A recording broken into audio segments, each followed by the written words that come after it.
فرعون ساری زندگی نافرمانی کرتا رہا, جب پہلا غوطہ کھایا ہے توبہ کی نا اس نے, اور کیسی پرفیکٹ توبہ کی, کہنے لگا آمنت انہ لا الہ الا الذی آمنت بہ بنو اسرائیل, یہ نہیں کہ میں اللہ پر ایمان لایا, کیونکہ اللہ کے مفہوم میں فرق ہو سکتا تھا, ہو سکتا ہے اپنے آپ کو اللہ کہہ رہا ہو, پوری تشریح شرح کے ساتھ حاشیے کے ساتھ کہہ رہا ہے کہ میں اس رب پہ ایمان لایا جو ایک غلام قوم کا رب ہے. صحیح ہے نا, میری جو بنی اسرائیل جو میرے غلام تھے نا, وہ جس کو رب مانتے ہیں میں اس پر کو رب مانا میں نے.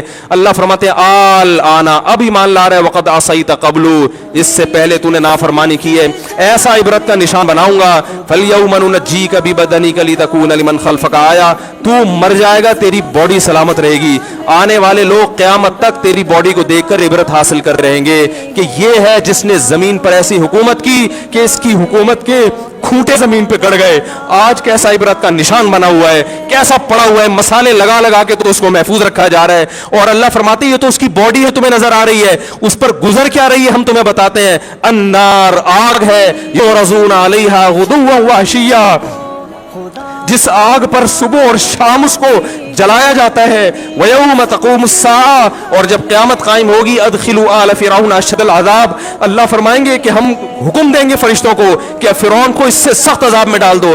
آپ کو فرعون لیٹا ہوا نظر آ رہا ہے, قرآن کہہ رہا ہے لیٹا ہوا نہیں ہے وہ, صبح اور شام آگ میں جلایا جا رہا ہے اس کو. ہزاروں سال گزر گئے, صبح بھی آگ میں جلتا ہے, شام کو بھی آگ میں جلتا ہے. اور فرمایا ابھی قیامت آنے دو, جہنم میں ہمیشہ کے لیے داخل کروں گا جو اس سے بھی زیادہ سخت ہے. وَإِذْ يَتَحَاجُّونَ فِي النَّارِ, اور فرمایا جہنم میں جانے کے بعد کیا ہوگا, آپس میں ان کے مکالمے کو اللہ نے ذکر کیا ہے کہ جو فرعون کے ماتحت تھے وہ فرعون سے کہیں گے تیری اطاعت اور فرما برداری میں, تیری حکومت کی وجہ سے ہم نے موسیٰ کی بات نہیں مانی. اسے کمزور کہا, تو کہتا تھا موسیٰ کو بولنا نہیں آتا, موسیٰ کے پاس حکومت نہیں ہے, موسیٰ ہماری طرح پڑھا لکھا نہیں ہے, موسیٰ ہماری طرح براڈ مائنڈڈ نہیں ہے, ہم نے تیری دعوت کی وجہ سے موسیٰ کی بات کا انکار کیا, آج ہم آگ میں جل رہے ہیں. فَهَلْ أَنْتُمْ مُغْنُونَ عَنَّا نَصِيبًا مِّنَ النَّارِ, کیا ایک دن کے لیے تم سے آگ کو دور کر سکتے ہو.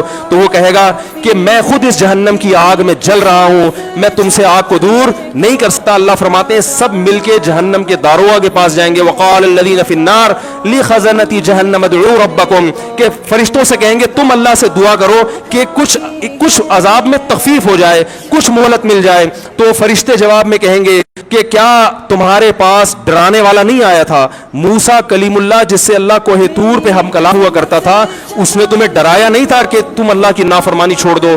کہیں گے قالوا بلا, وہ کہیں گے ضرور. اللہ فرمائیں گے پھر اعلان ہوگا فادعوا وما دعاء الکافرین الا فی ضلال, فرشتے کہیں گے اللہ نے ہم پر پابندی لگائی ہے تمہاری سفارش کرنے پر, تم خود اللہ کو پکارو. اللہ فرماتے آج ان کی پکار بیکار جائے گی, کوئی اسے سننے والا نہیں ہوگا. دیکھو جب تک جسم میں روح ہے, ایک دفعہ انسان توبہ کے آنسو بہا دے,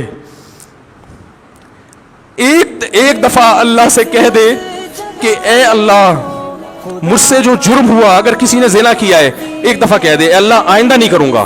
اگر کسی نے شراب پی ہے ایک دفعہ کہہ دے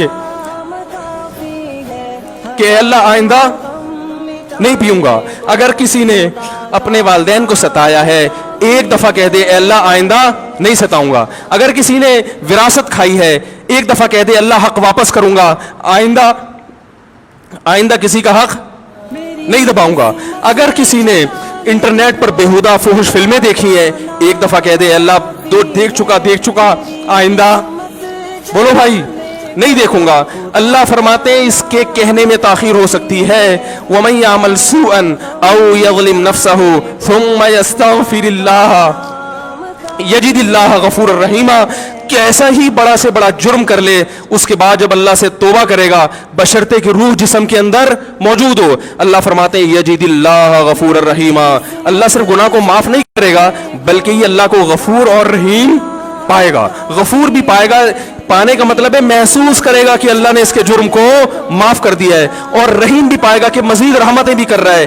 یہ اس وقت تک اللہ کی طرف سے بھائی پیکیج ہے جب تک روح جسم کے اندر موجود ہے, کیونکہ غیب کا معاملہ ہے. جب اس روح اور جسم کا رشتہ کمزور ہو گیا ایڑیاں رگڑتے رہو گے لیکن اللہ توبہ قبول کرنے کے لیے تیار نہیں ہوگا. اللہ سے دعا ہے کہ اللہ ہمیں اس وقت کے آنے سے پہلے سدھرنے کی توفیق عطا فرمائے, اور اس بے حیائی کا جو طوفان ہمارے معاشرے میں پھیلا ہوا ہے اللہ اس بے حیائی کے طوفان سے ہمیں بھی اور اپنے اہل و عیال اور اپنی اولادوں کو بھی بچنے کی توفیق عطا فرمائے. سبحانک اللہم و بحمدک نشہد ان لا الہ الا انت نستغفرک.